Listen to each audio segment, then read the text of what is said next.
남편이 거짓말을 한 후 자꾸 의심이 들어서 괴로워요.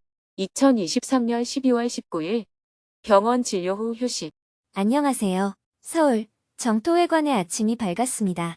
밤새 눈이 펑펑 내리더니 온 세상이 하얗게 변했습니다.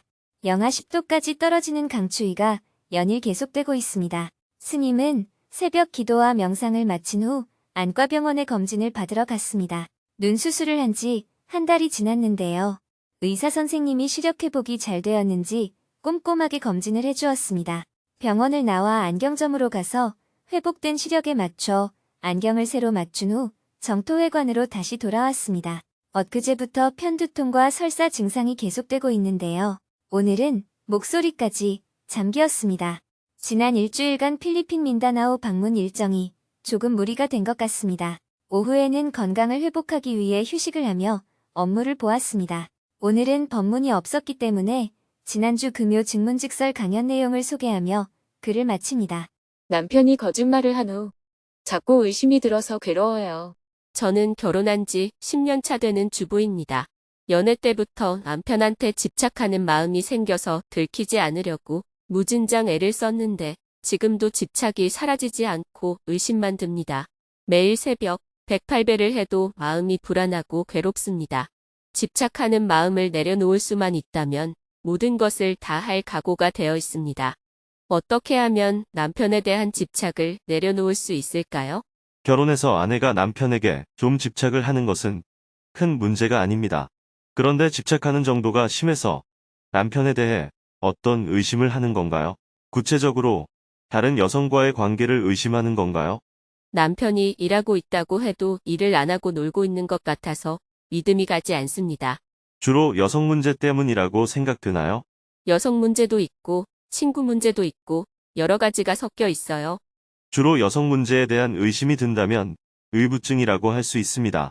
일종의 정신질환이에요. 의처증이나 의부증은 다른 정신질환과는 다르게 치료가 어렵습니다. 우울증의 경우 주위의 다른 사람들도 이를 알아차리기가 쉬워요. 처음에는 저 사람은 성격에 좀 문제가 있나 하고 의심하다가 시간이 지나면서 우울증으로 판단하게 되지요. 당사자도 처음에는 자신의 상태를 의심하지 않다가 계속해서 그런 증상이 나타나면 내가 우울증에 걸린 건가 하는 생각을 하게 됩니다. 그러나 의처증이나 의부증을 앓고 있는 사람들의 경우는 좀 다릅니다.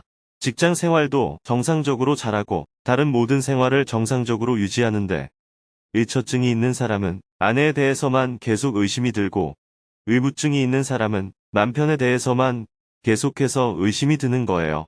특정인에 대해서만 의심이 들기 때문에 나의 정신적인 문제라고 받아들이기가 어렵습니다. 그리고 주위 사람들도 그의 일상생활이 다 정상적으로 보이기 때문에 그가 정신적인 문제를 안고 있는지 아무도 알아채지 못해요. 그래서 병으로 인정하기가 매우 어렵습니다. 주위의 사람들이 이를 병이라고 눈치를 채고 거기에 대해서 말을 자주 해주면 내가 문제가 있나 하는 생각을 하게 되는데 파트너에 대한 의심하는 마음 한 가지 빼고는 정상적인 생활을 유지하며 살고 있어서 본인 스스로 내가 문제일 것이라는 생각을 하기가 매우 어렵습니다. 물론 질문자의 상태가 좀 가벼우면 집착이라고 할 수 있는데 제가 볼 때는 정신과에 가서 본인의 상태를 먼저 점검받는 게 필요해 보여요. 의부증이라면 내가 의심하고 싶어서 의심하는 게 아니라 저절로 그렇게 의심이 드는 겁니다. 남편이 어디 갔다 좀 늦게 와도 다른 이성과 데이트하고 온 것이 아닐까 하는 생각이 드는 거예요. 그래서 스스로는 해결하기가 어렵습니다. 병원에서 의부증이라고 진단을 받았으면 치료를 받으면 됩니다. 치료받고 낫지 않는다고 하더라도 자신의 상태가 정신질환의 일종이라는 것을 안 후에는 적어도 내가 약간 그런 증상이 있지 하고 자각을 할 수가 있게 됩니다.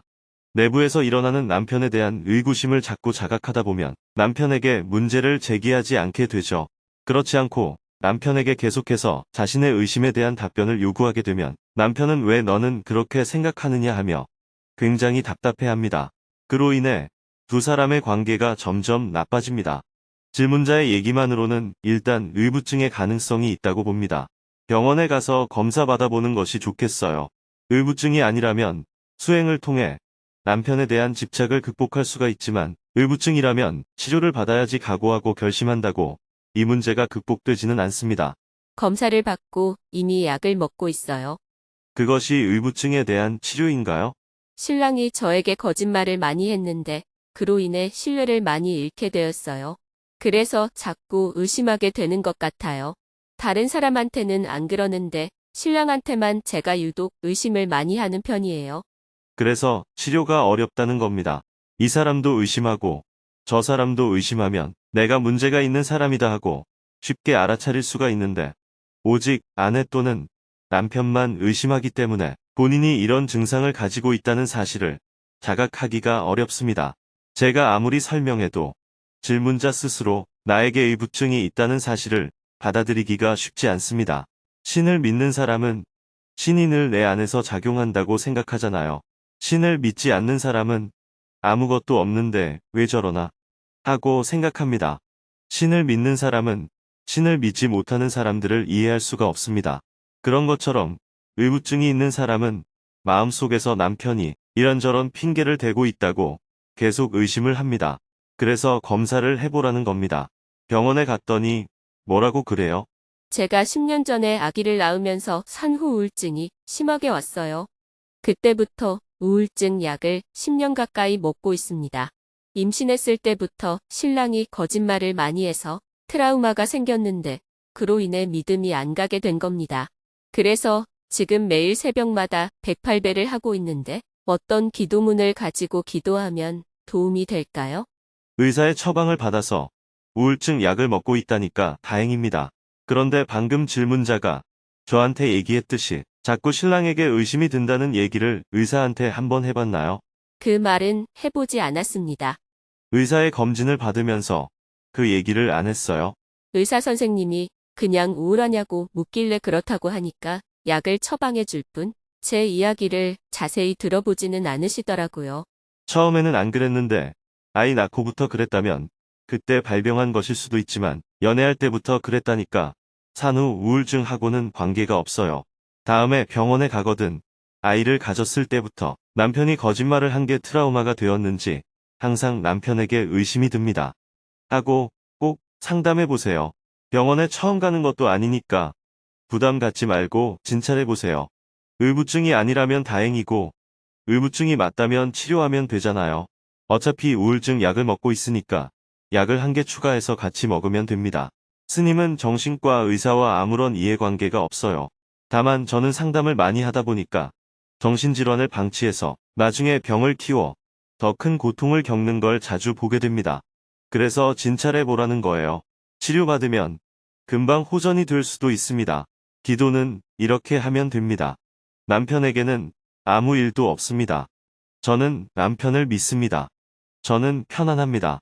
이 세 가지 문장을 기억해서 기도할 때마다 되뇌어 보세요. 질문자가 생각하는 것과는 정반대의 문장입니다. 실제로 남편에게는 아무 일도 없습니다.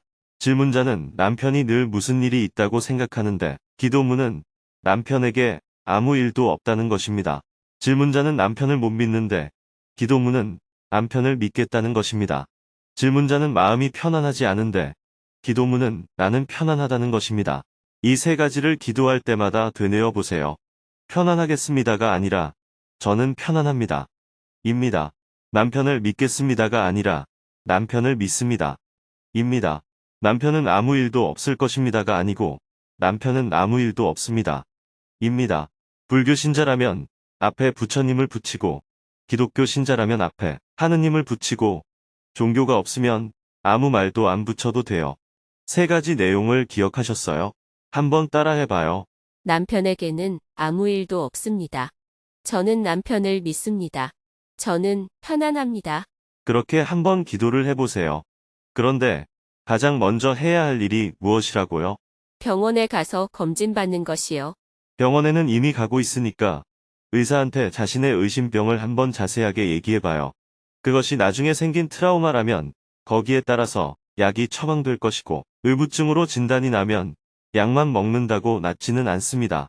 계속 의심이 드는 이유는 남편의 행위 때문이 아니라 나의 병 때문입니다.